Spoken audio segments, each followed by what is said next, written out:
Première française et deuxième au classement mondial en 2014, Nathalie Vasseur participera le 3 mai 2015 à la deuxième édition du Wings for Life World Run. L'an passé, elle avait parcouru un peu plus de 51 km et garde une image précise en tête. Quand la voiture m'a rattrapée, parce qu'il y avait... je sais pas, j'ai eu l'impression qu'il y avait plein de monde qui arrivait, ça a été rapide en même temps parce qu'ils m'ont arrêté, ils m'ont mis l'écharpe, ils m'ont donné le trophée, ils m'ont interviewé en anglais. Et puis voilà, ça a été comme un ouragan qui passait en fait, parce qu'après ils sont vite repartis pour rattraper les deux gars qui restaient devant, sauf que moi je savais pas qu'il ne restait que 2 gars devant. Hein. Mais voilà, ça m'a fait l'impression d'un ouragan. Ça a été vite en fait. Hein, voilà. Et ça m'est resté longtemps gravé dans la tête. Ouais. Sa performance réalisée à Hennebont en Bretagne lui avait donné le droit de choisir une étape dans le monde pour 2015. Accompagnée de la personne de son choix, elle partira avec sa fille qui a choisi Miami. Moi, j'avais quand même posé des jalons. Hein. J'avais dit, moi, je veux bien partir à l'étranger, mais il faut un pays où il n'y a pas trop de décalage horaire, parce que le temps du voyage ne dure pas très longtemps. Il y a la course ensuite après le voyage, et où il ne fait pas trop chaud, et où on ne prend pas non plus un départ à 3 h du matin. Voilà.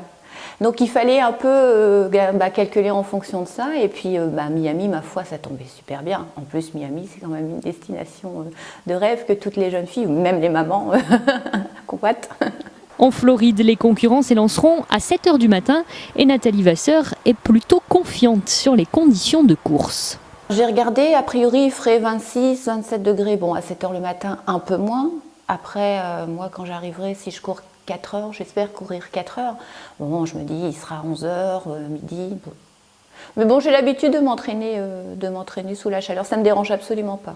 À bientôt 50 ans, celle qui a remporté 12 marathons du Médoc n'avait pas vraiment préparé son premier Wings for Life World Run. J'ai pas eu trop le temps de me poser des questions parce que je me suis décidée une semaine avant.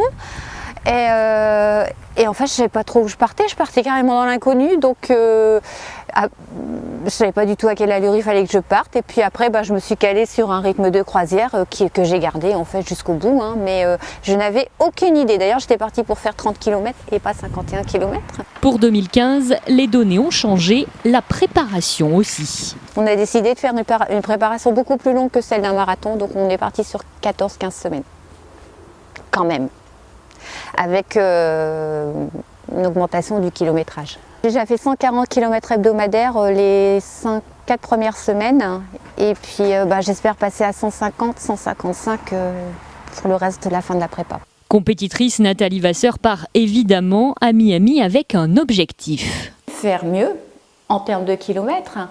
Et l'objectif c'est de courir, on a un peu calculé parce que je ne peux pas non plus faire sans borne, c'est sûr. Hein, entre 55 et 60 km, ce serait pas mal. Allez, on va dire 57, 58.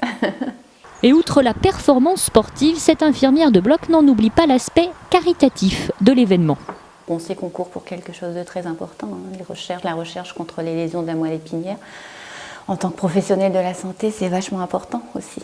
L'an dernier, 3 millions d'euros avaient été récoltés grâce aux 50 000 inscrits à travers le monde.